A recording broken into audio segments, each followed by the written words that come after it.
Hi, Andrew. Welcome back. Today, I want to ask you, what is a two-step post or so-called engagement post, and why are we seeing so many marketers using them? And what's the difference between these two-step posts that we see on Facebook pages versus using them on our personal profile? Good stuff. Okay, so basically an engagement post is just a post that's a call to action, right? It's trying to get people to comment a keyword or engage with the content itself as an indicator that they are interested in what it is that you're offering. So if you're doing this on a business page versus your personal page, business pages are actually really well designed for this. They actually design them for this purpose specifically. And you can actually create an automated system that's going to respond to the people who are commenting on and engaging with that post using your business page. A lot of tools out there that are going to let you do that. Now, ELMessenger Pro gives you the opportunity of doing this with your personal page, which is a lot more powerful. And the reason why these types of posts are very common is because what they do is they increase your reach on social media. The more people who engage with your content, the more people will see it.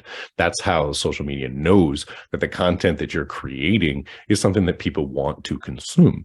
And it's based off the number of people who are consuming it. So if you were to post something in a Facebook group or on your personal page, and you're say, hey, comment this thing below, or let me know what you think about this topic, you have an opportunity inside of some of the softwares that we're providing to be able to automate those posts. So you don't always have to watch them. You don't have to pay attention all the time. The software itself is going to do that. Every single time a person comments, you like it or engage with that, it's going to show that post to a few more people inside of your audience. And it's going to slowly start to get out there more and more.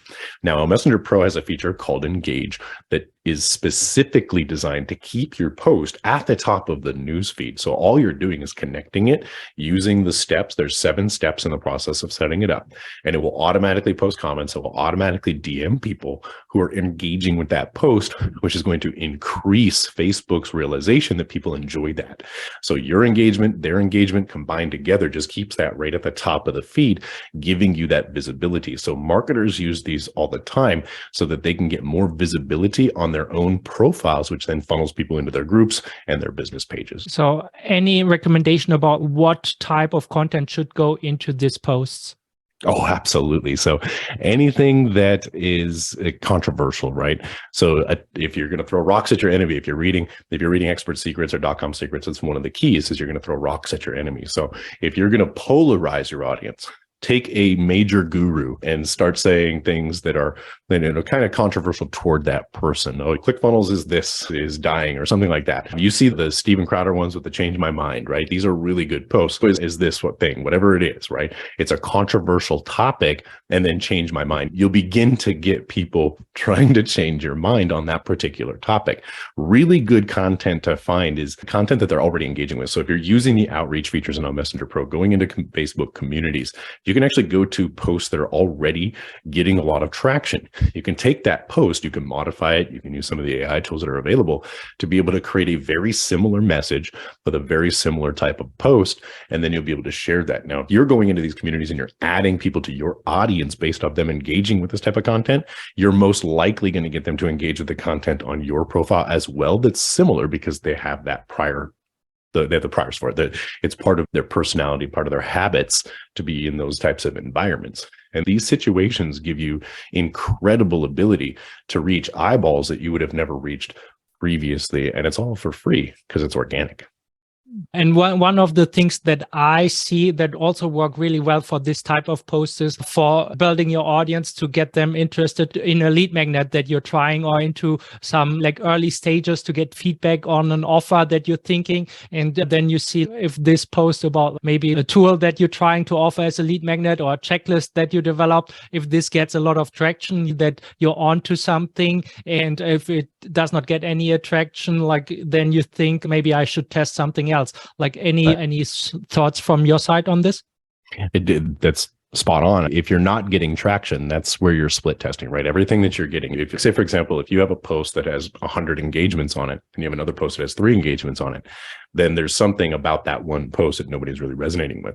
And you can take a look at my own personal wall. I've got one where I posted very recently. It's got almost 100 engagements on it. But then I got another one that I posted at the exact same time. There's 5 people that engaged with it. They just didn't care about it. And the one that they didn't engage with was just a picture of a beer that I got at the Sky Lounge. So that was something that my audience just doesn't care about, right? But when it came to investing in a mastermind, investing in something new and sharing the thoughts on that one went crazy, and it's still getting content, still getting people on it today. So again, when you're looking at what people are engaging with versus what they're not, you're getting knowledge, you're getting feedback from the audience that you've built on what it is that they're interested in. And if you know what it is that they're interested in, you can very easily create more content around that. And not only more content around that, you can identify the problems that they're facing and what they're interested in. And when you identify those problems and you provide solutions for them, you become a leader to that individual or that group of people. And now you have an opportunity to be able to actually create a product or a service around that particular thing. So hopefully that helps. Definitely. And I had the same experience. And this is one of the reasons we always want to look for something that works. And this is why I've built a database of over 90,000 posts, organic posts from successful marketers. And if you want to learn how to get access to this, definitely watch my masterclass. The link is somewhere below this video. But one last question about this. How often should we post these types of posts, or like what should be the ratio between like maybe like us doing us on holiday or like at some fancy place where there's like a value post, where there's these type of engagement posts? So all as often as you possibly can, but more equals more. But you should be posting at least once per day. It should be some content that a person's going to consume, an engagement post. The Frank Kern uses a system that we like to borrow from. It's value, value, pitch, value, value, pitch. So if you have two value-based posts and then an engagement post, right? So every third post that you post would be something to get them to do something, take some sort of action. Then you might have a good ratio there. And again, this is going to be all about split testing. Your audience is going to be completely different. You will know what your audience responds to.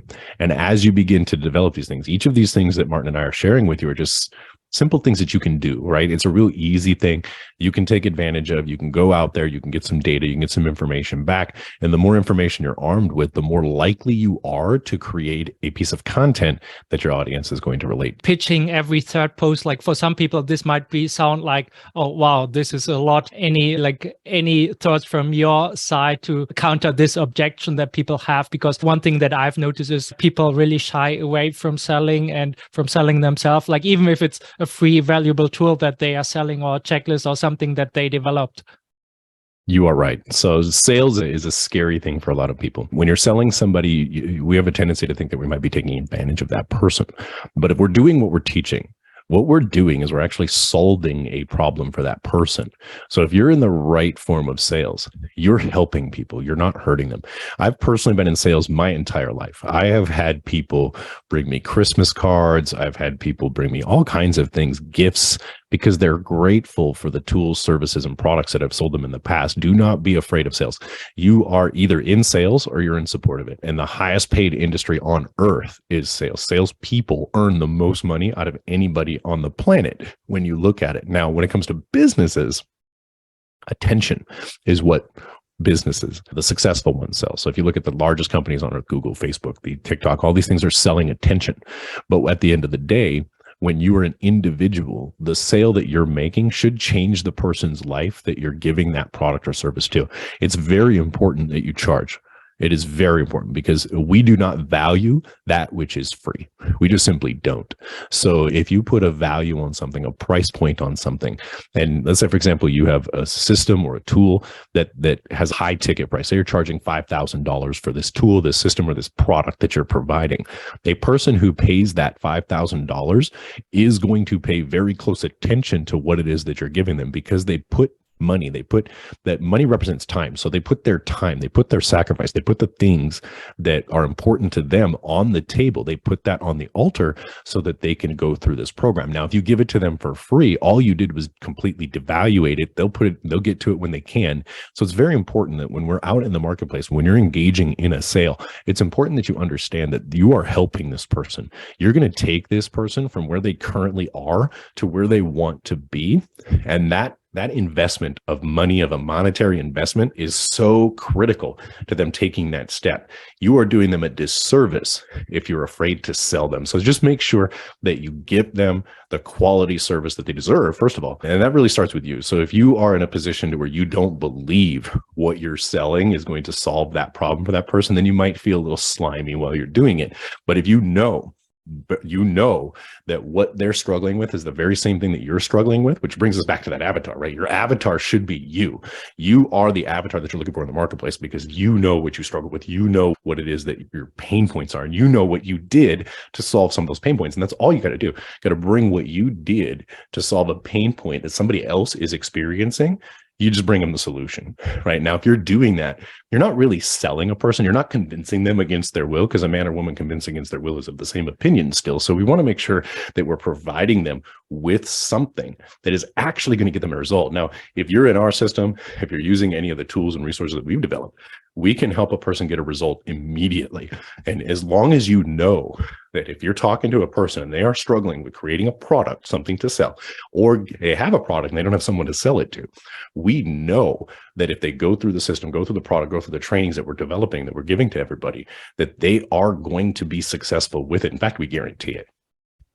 Awesome. And this is my experience as well. And if you want to learn more about these services, there's a link somewhere below this video in the description.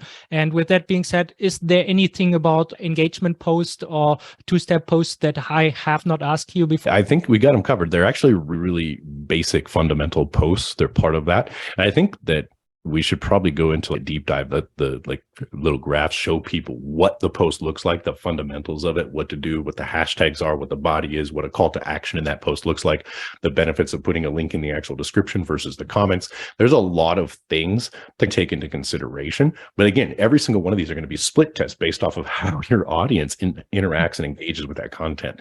So we can really dive into this, probably do 2 to 3 hours worth of training on just how to do engagement posts effectively.